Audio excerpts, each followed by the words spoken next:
video, I'm gonna tell you what does mean to be efficient on the road. Not to ride too slow and wasting time, not to ride too fast and miss everything on the road, but to be efficient. Alright, because the video is going to be in one shot, I don't have possibility to edit it. Excuse me if I make some mistakes.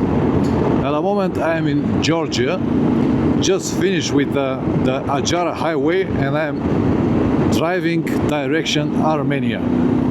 Double lane road like this, traffic here and there, nothing special, but enjoyable road, very green as you can see.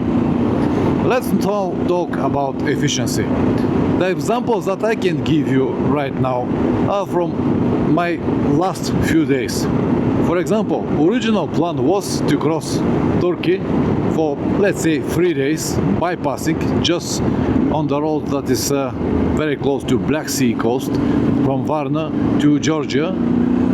But then we decided that instead of riding 3 days on very boring straight road, it's like a, not exactly highway, but like a speed road, and seeing nothing, only road and hotels, it will be way better for us to make a detour, make a loop around Turkey and see a few more interesting things. For example, we went to Cappadocia, we went to Nemrut, we went to the Dark Canyon, and finally we crossed D915 road. This is an example of efficiency. So the total mileage of the original plan was about 2,000 kilometers. With the loop that we did was 2,500 kilometers. It took us one extra day, but we saw 3-4 different important points from Turkey. I have seen them before, but Plaven haven't done it, and it was important for him to do it, because basically you don't know what will be tomorrow. These things might not exist anymore.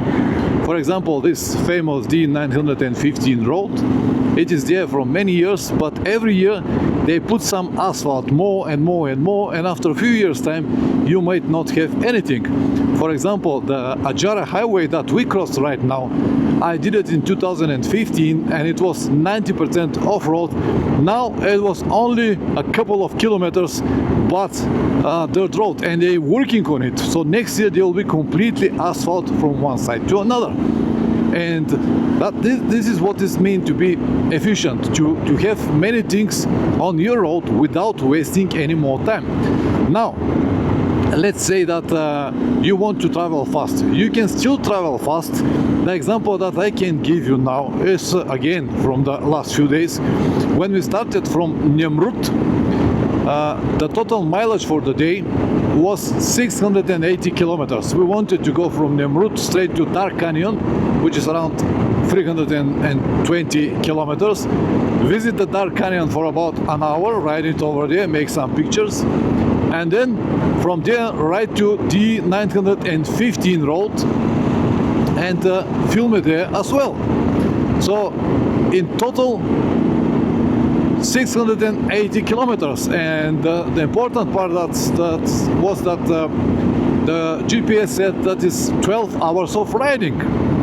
So can we split it on 2-3 days? Yes, absolutely. We have the time, we have the resources, but the weather window was exactly this day. So we have to make it in one day, because we haven't got any other options.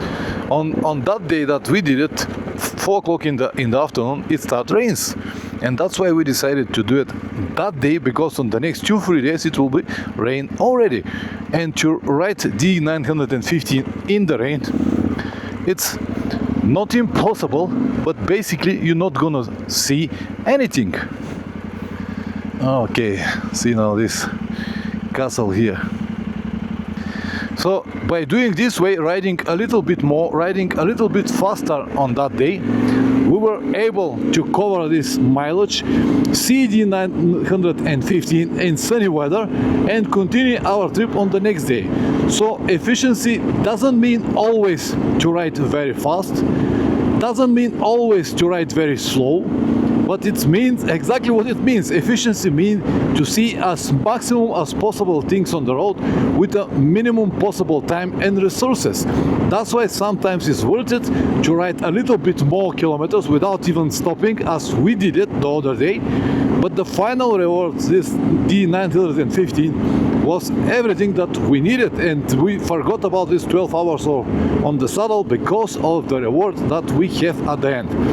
And another option will be if you ride too slow. If you ride too slow, I mean physically slow, instead of now on this road, for example, we can easily ride with 100 kilometers per hour because it is straight curves, you have visibility, you have everything. The reason I ride now with 70-80 is because I want to film this video. But if I'm not filming at the moment, I will twist a little bit more, and the minutes or the hours that I'm gonna save will give you more time in the next town or restaurant or place where I want to stop. That's why it's very important to split your time correctly and use it to help you even more, to help you to organize your trip in a much better way. Once again, you don't need to ride always fast, you don't need to ride always slow, you just need to be efficient. Now, today we planned 300 kilometers, and so far, 12 o'clock, we've done, let me see,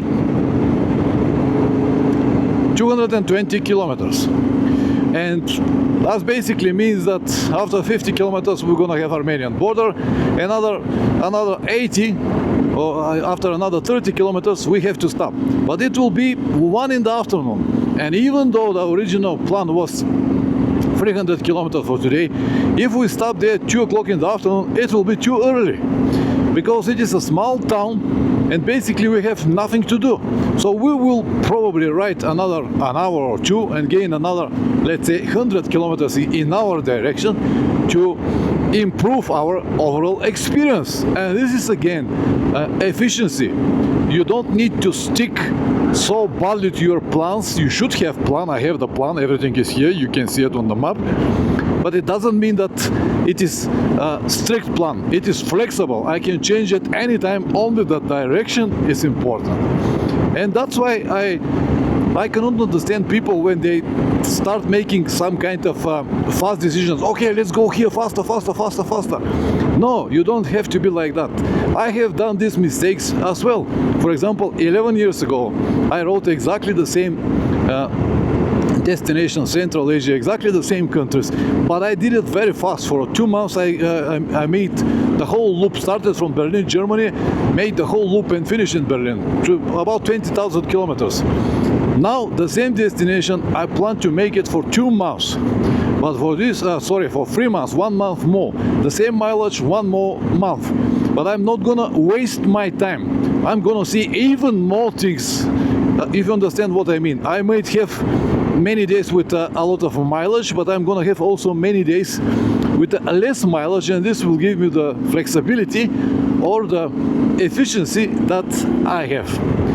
I really hope that you get it, you understand what I mean. I talk a lot about all of these things in my online course, Adventure Riding Without Illusions. Over there I have a few dedicated lessons that will help you understand all of this and work on your plans before you even start the trip. You can find a link in the description down below. Anyway, I hope that this video will help you at least one person. Press like or dislike, whatever it deserves. If you subscribe, even better. See you in the next one. Ciao.